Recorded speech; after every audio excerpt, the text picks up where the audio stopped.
Good morning, students. In previous video, I have told the rule of balance a chemical equation. Now, I have solved an example for you to balance a chemical reaction. I have taken an example Fe plus H2O when reacts with each other and forms Fe3O4 plus H2. It is a skeletal equation. Skeletal equation also called as unbalanced chemical reactions equations. Step first. First you draw the boxes around each formula. हम सबसे पहले जितने भी हमारे compounds हैं उनके चारों ओर एक बॉक्स बना देंगे. ये बॉक्स इसलिए बनाए गए हैं ताकि आपको ये बात याद रहे कि आपको किसी भी कंपाउंड के केमिकल फॉर्मूला में कोई भी ऑल्ट्रेशन यानी कि कोई भी चेंज नहीं करनी है. तो let's start. Step first, choose the compound having maximum number of atom. सबसे पहले आपको वो कंपाउंड चूज करना है रिएक्टेंट में भी और प्रोडक्ट में भी जिसमें मैक्सिमम नंबर ऑफ एटम्स हो. देखिए जैसे H2O, इसमें 2 हाइड्रोजन और 1 ऑक्सीजन है और Fe में सिर्फ Fe का एक ही एटम है. तो हमारा ज्यादा नंबर किसमें है? H2O में. तो हम रिएक्टेंट में H2O को चूज करेंगे. जबकि इन प्रोडक्ट Fe3O4 में 3 ऑक्सीजन और 3 आयरन और 4 ऑक्सीजन है और हाइड्रोजन में 2 हाइड्रोजन है. तो इसमें ज्यादा है Fe3O4 में. तो रिएक्टेंट में हम Fe3O4 को चूज करेंगे. तो चलिए पहले हम इनमें जो सेम है उसको बैलेंस करते हैं. तो देखिए अगर दोनों को हम देखें तो दोनों में ऑक्सीजन क्या है? सेम है. देखिए टेबल देखिए. Oxygen in reactant in product. Initially हमारे पास H2O में कितना है? ऑक्सीजन है 1 और यहाँ पर ऑक्सीजन कितने हैं? 4.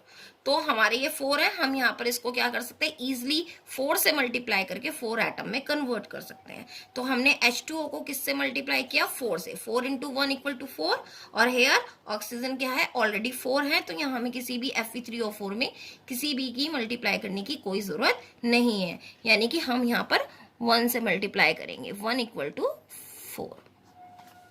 अब हम अपनी जो मेन हमारी जो स्टार्टिंग में इक्वेशन थी उसको ऑल्टर करते हैं. Fe प्लस H2O में हमने कितना मल्टीप्लाई किया था? 4 से. तो 4H2O एरो Fe3O4 कितने से मल्टीप्लाई किया था? 1 से. तो 1 को हम नहीं लिखते हैं इसलिए Fe3O4 प्लस H2O. ये हमारी पार्शली बैलेंस इक्वेशन है. अब इसके बाद अगर हम अपनी इक्वेशन को देखें तो हमारा ऑक्सीजन तो बैलेंस हो गया है. सिर्फ Fe और हाइड्रोजन है जो बैलेंस नहीं हुए. तो आप इसमें से अपनी चॉइस में से या तो Fe या हाइड्रोजन किसी को भी ले सकते हैं. मैंने यहाँ पर हाइड्रोजन को लिया है तो मैं हाइड्रोजन को बैलेंस करूंगी. इन रिएक्टेंट और हाइड्रोजन किसमें है मेरा? H2O में और यहाँ पर H2 में. तो मैंने रिएक्टेंट में लिया 4H2O और इन प्रोडक्ट में क्या लिया? H2. तो यहाँ पर हाइड्रोजन कितना है? 4 2 ज़ा 8 एटम्स और यहाँ पर कितना है? 2.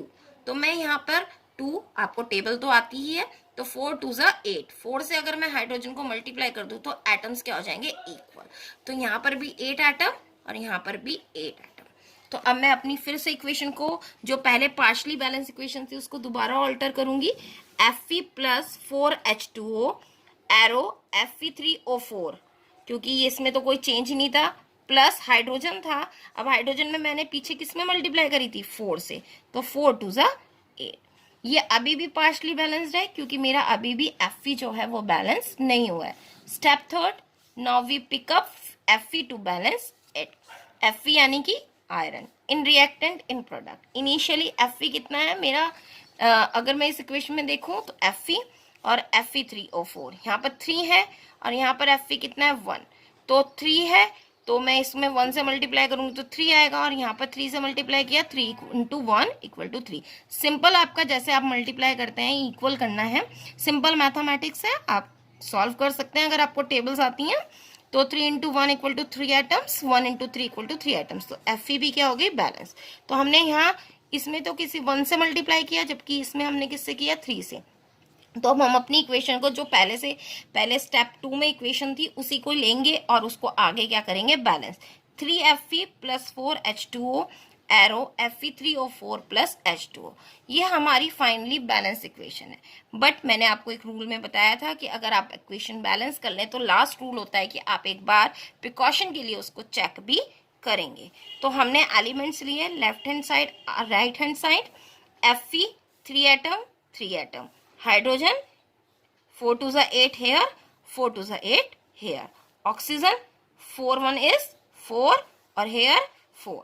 तो हमारे दोनों तरफ राइट हैंड साइड और right hand side and number of atom of each elements are equal, so it is a balance equation. I hope you understand well. Okay, thank you.